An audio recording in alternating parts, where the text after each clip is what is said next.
Welcome to the News and Why It Matters. I am Sarah Gonzalez. We are once again joined by special guest David Harris Jr. Thank you for being here again. Absolutely. You'll notice I didn't say special guest. Yeah, not special. Jason, A guest, but not special. It's nice to see you again. All right, Stu, what's the top story for you? We spent $3 trillion in 8 months, and I'm wondering if that's a little too much. Are you? Yeah. You're on the fence? Is that a few dollars too much? Okay, all right. We'll work through that. Okay. We'll work through that. David.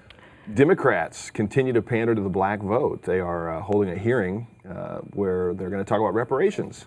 So I want to weigh in on that. Oh, I can't wait. Yeah. All right, Jason. 2 more tankers attacked the Straits of Hormuz yesterday, I believe it was. Mm-hmm. What immediately happened afterwards? What does all this mean? Who's responsible for it, and where do we go from here? All right, obviously a lot to get into. First, we want to thank our sponsor, Riduzone. So a lot of you may have some pool dates coming up, maybe some travel dates where you might be going to the beach, and you might be concerned that you have a couple extra pounds maybe to get off that you have not been able to get off. If you have not yet, why are you laughing? I just got back from the beach and I was wearing the shirt the whole time. So I was like, what's that number? So if you are like Jason over here and you feel like you need to wear the shirt when you go to the beach, try Riduzone instead. It's just OEA, which stands for this really long thing that I can't say, but it's the molecule found in olive oil that has been shown to boost your metabolism and help reduce your appetite. So many of you out there have had success stories with it. It's working. You can go to riduzone.com, get 30% off of a 3-month supply right now using promo code THEBLAZE. We did the math for you. That's $1.39 a day. I think that you can invest that in your health at riduzone.com. That's riduzone.com for podcast listeners. Stu, so you're on the fence of whether or not the $3 trillion is too much. I might be a little sensitive on this one. Okay. I feel like maybe we should cut it to like 2.99999 trillion. That seems just a little reasonable. high. $3 trillion in 8 months, the first time we've ever done that. We're setting new records here in America. We should all congratulate ourselves. We're number one. In fact, more spending than any nation in history at any time. So, but this is wartime. I've got terrible news for you. It's a tough one because we're in this cycle right now where Democrats get elected and they get power and they spend at any level they want, of course, and the Republicans stand on the other side and they say, hey, stop spending, the deficit's too high. And then Republicans get power, and then no one says anything about it. Because once the Republicans get power, they just forget that the deficit and the debt is a problem. And I still think it's a problem. I'm really concerned about it. I mean, if you remember going back to past debates that we've had, Obamacare, the stimulus plan, these are massive things that we were we started the Tea Party because of these things, right? We're out on the streets, we're protesting. Our deficit for this year so far is bigger than the entire cost of either of those programs. Think about that. It costs $685 billion for Obamacare to pay for subsidized insurance for Obamacare, and we're already in debt $760 billion, and that's just for 8 months. God. I mean, we are going to probably wind up at the end of the year having a deficit that is about the cost of the stimulus plus a year of Obamacare together. Wow. That is not healthy. And the problem here is that, because Trump got a lot of heat, and he will always continue to get it over these tax cuts, and this is what's causing all of our debt. Well, really, no. I mean, you look at the tax cuts, this is going to be our second highest year in history when it comes to tax revenues, which is great, right? I think, it's basically a tie from I think it was 2016. So we've passed these tax cuts, and our revenues are already up to the highest they've ever been. This is not a revenue problem. We do not need more tax revenue. We need to cut spending.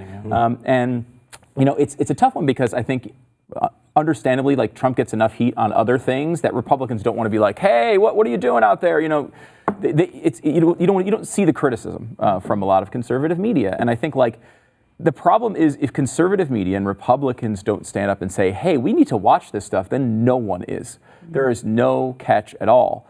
And I'm kind of concerned that's sort of where we are now. We're at a point where, we are, and to be fair to Trump, he never ran as a big, guy who's going to cut spending. I mean, that was never his pitch, really. I mean, he's never been that type of small. I mean, he's been really good on regulation. He's done a lot of things in that realm that I think have helped businesses and helped the economy in a lot of ways. But he's never been a guy who's been like, I want to slash spending. That's not really his game.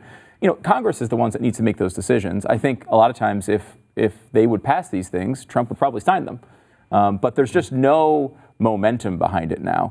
And it gives Republicans and conservatives no credibility, because next time when the Democrats, God forbid, one of these crazy people get in office, they're going to start spending like crazy, and the Republicans are going to trot out these same arguments we were talking about in 2010. And how are we going to have credibility if we don't say anything about it now? What did I miss? Because so the vast majority of that is entitlements. Yeah, that's certainly a big cause of it. Health, Social Security, things like that. But I don't. So, but that's been how it's been for over a decade. We have had a big increase, and this is the thing. Obviously, like the one thing that I'm pretty comfortable spending money on with the federal government is military spending. Absolutely. That's something. It's one of the core things that are in our Constitution that our government's supposed to do. It's like one of the very few things it's supposed to do. We do everything else, and a lot of times neglect the military. That's only about $400 billion, right? I believe. We did have a big increase there. That was one of the big things. Obviously, the entitlement programs are going, but again, Trump has been very clear. Like, I'm going to protect those programs. He's not looking to cut them. That was a big part of the campaign. Hillary was trying to accuse him of wanting to cut them, and he's like, I'm not cutting these things. That's not what I'm doing. I mean, look, there's some things that can be blamed on just inertia. These programs never wind up going further. They never wind up getting cut back because they're just constantly furthering themselves. Right? They're always growing. The population gets bigger. Inflation, increases things. That's all kind of understood. There was a time where Republicans were the ones stepping up and saying, we need to go back to zero-based budgeting. We need to be the ones that are going back to, Rand Paul created a budget not too long ago where he was like, well, let's increase, spending like 1% a year.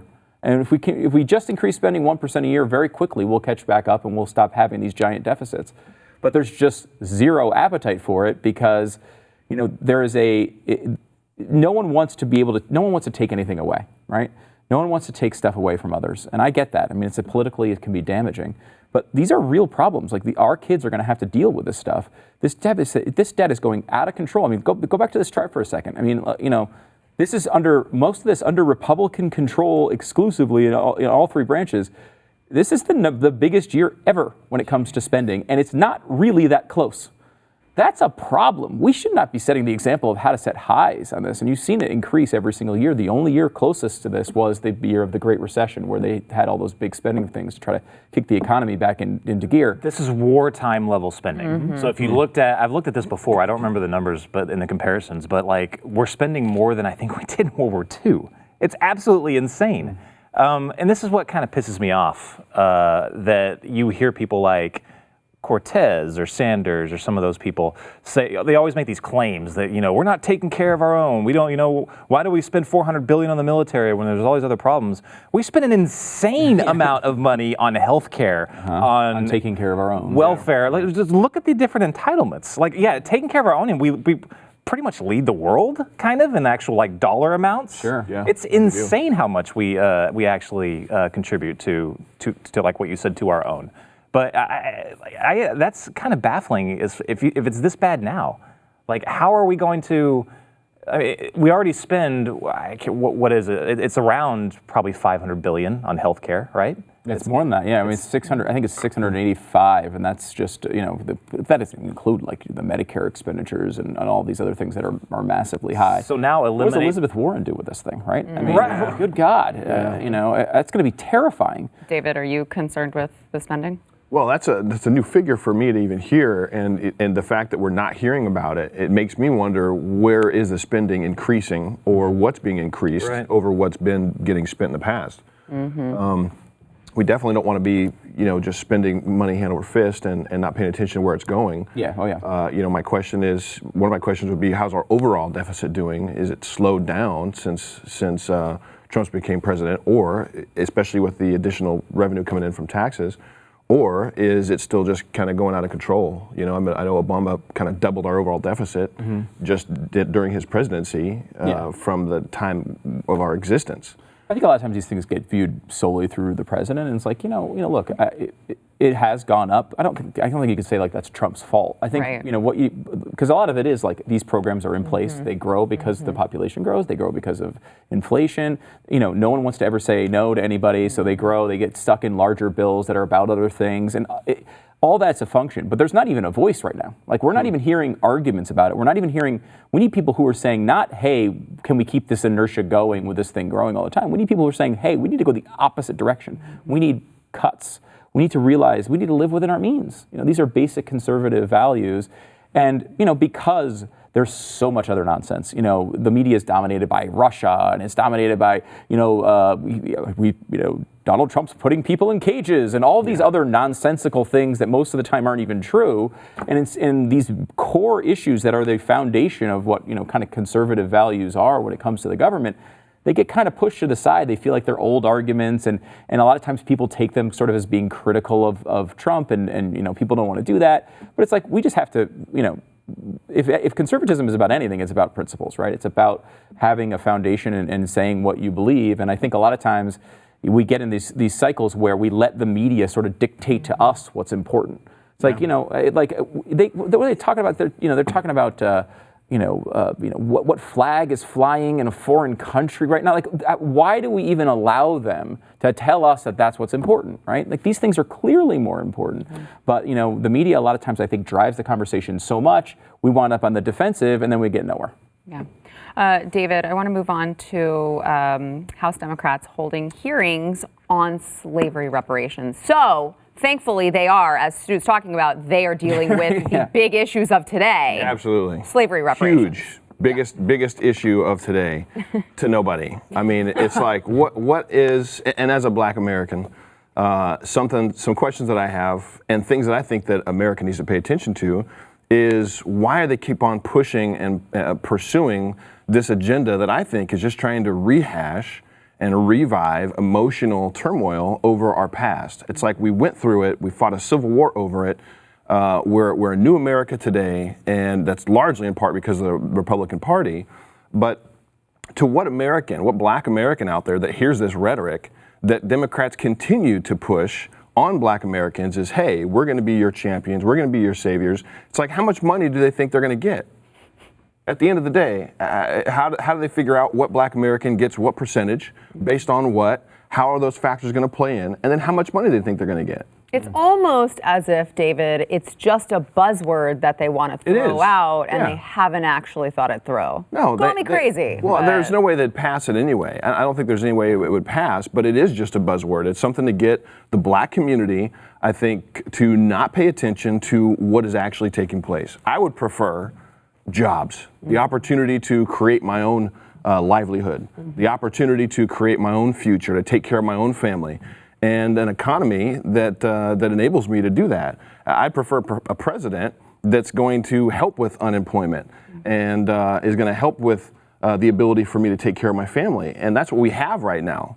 And so the Democrats are just trying to push for something that's like, it's nonsense. But African American employment rate is at a historic low right now. Exactly, right? That's my point. We already have the president that we need. Right. So why do you think their messaging is so? I mean, I see that it's effective. Do you disagree? I feel like this messaging is effective in the Black community. It has been for 60 years. Yeah. That's what they've done. They've pandered to the Black community for 60 years. They've peddled them lies. Yeah, what do they have to show for it? Yeah, Donald Trump said it. He said it, and I looked at it, and I think that Black Americans have to do their own research and actually look at what policies of the Democrat Party have actually been of any benefit whatsoever to the Black community. They're not for school choice. They're not for vouchers. They're not for capitalism. They want big government. They want to control everything. And another huge issue for me is that they're so pro-abortion. When 80+% of abortion clinics, especially Planned Parenthoods, are placed strategically within 2 to 3 miles of Black communities around this country. None of their policies have done anything for our country, and so they're pandering still to those Black Americans out there that have been taught and told from their parents or their grandparents or their great-grandparents and I think that's where the change happens, is there's not too many great-grandparents out there, depending on your age, that I think have forgotten who the real party of freedom was for the black community. But there was a switch that was a lie that was fed to the black community that says, oh, now the Democrats are champions for blacks and for our civil rights, and it's a big farce. So they're really trying to peddle, I think, their message to the younger black generation or the 30s and 40s that still believe the lie. It's like I shared yesterday. I have one of my cousins that is very knowledgeable, very intelligent, has a very good job. Is a capitalist in every sense of the word, and yet he had the audacity to ask me, when did I start hating black people? Because of my support for Donald Trump. I'm like, what are you talking about? How can I hate myself? Right. I love myself. I love my family, you know, and I love this president because I believe that he loves all of us as well. But he's making a point to do things like the tax reform, to do things like prison reform, to do things as a Christian, like moving our embassy to Jerusalem. He's doing things that past presidents have not done. And I think it's just continued rhetoric by the Democrats to just try to continue to pull the wool over the eyes of those that are not aware, that are not awake, and hopefully gain some kind of momentum, because I do believe they're losing. They're not going to get 90% of the black vote this next cycle. I heard his numbers within the African American community were a lot higher, actually, and Hispanic as well, which I think. Absolutely, yeah. Well, unemployment for Hispanics are at an all-time historic low as well. So I think that there's going to be a huge surge in support for Donald Trump from the black community, from the Hispanic community. I'd love to see him get 20, even 25% of the black American vote.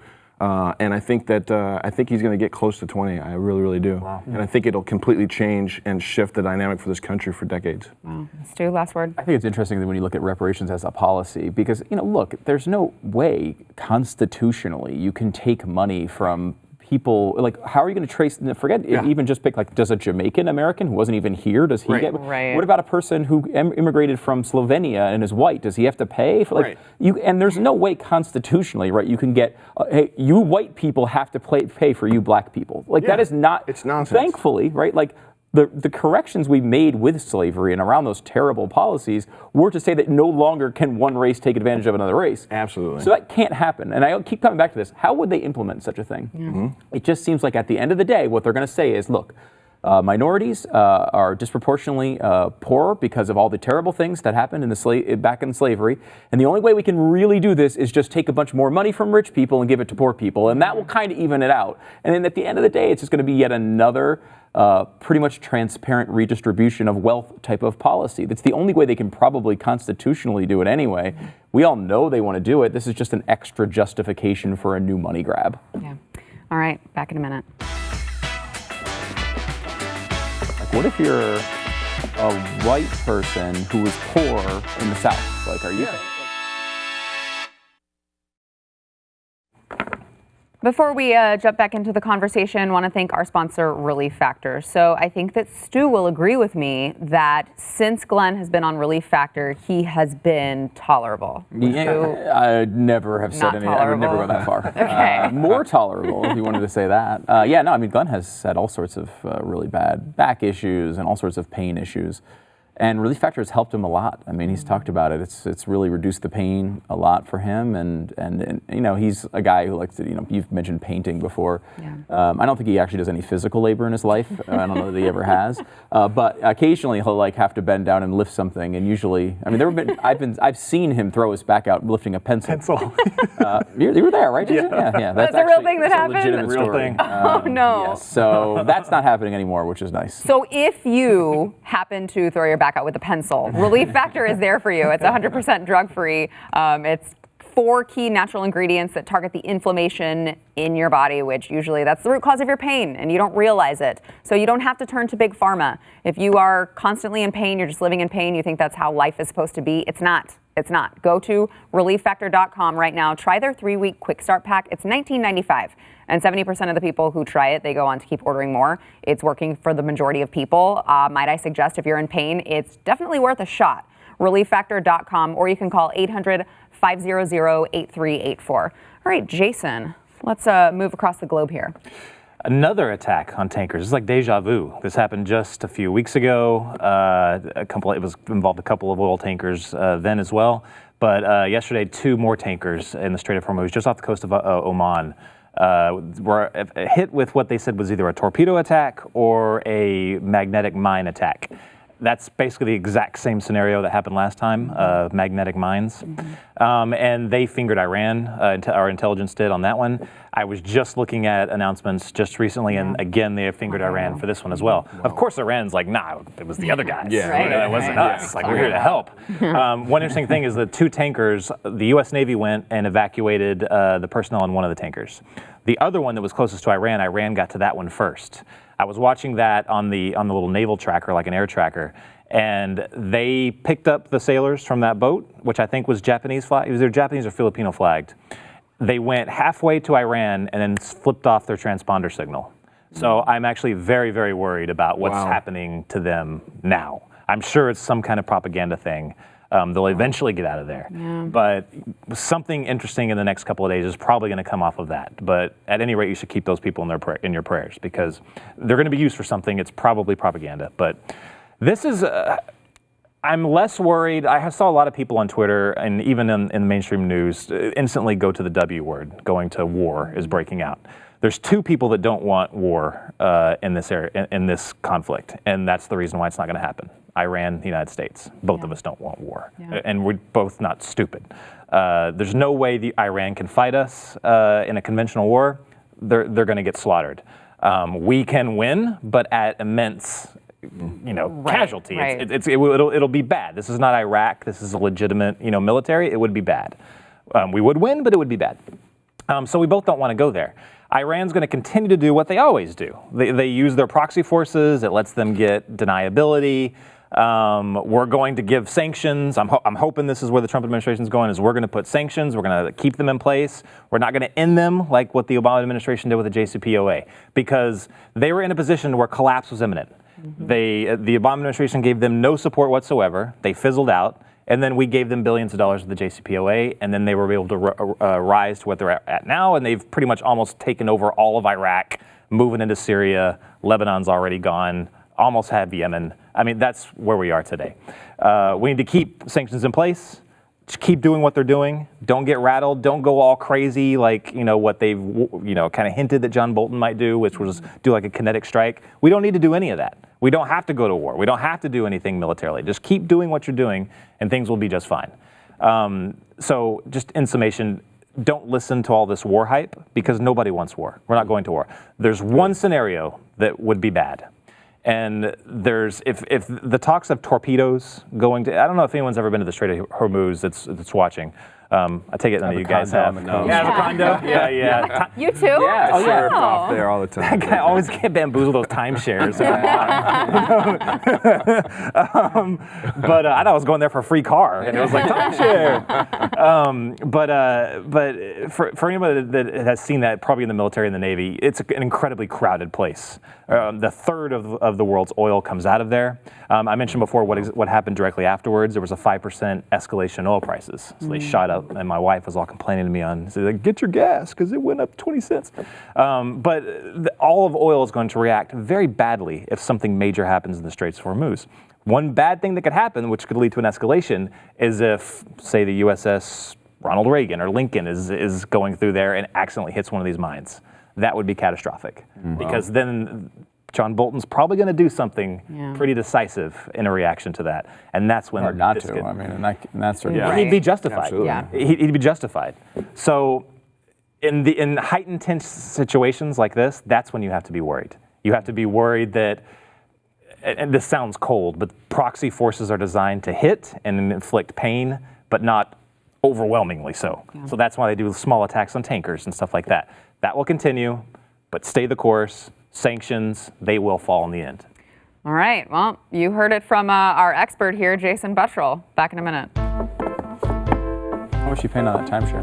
It's private. Oh, really? It's like $100.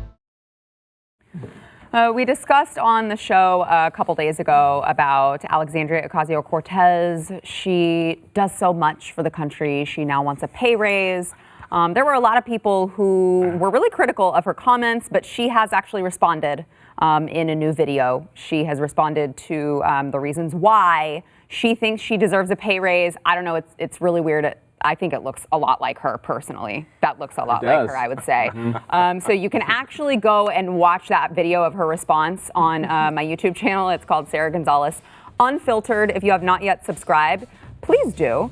Go and subscribe so you don't miss anything from us here over at Blaze TV and myself. And don't forget, Blaze TV subscribers, we've got overtime coming up next. We've still got much more to come. So tune in, blazetv.com.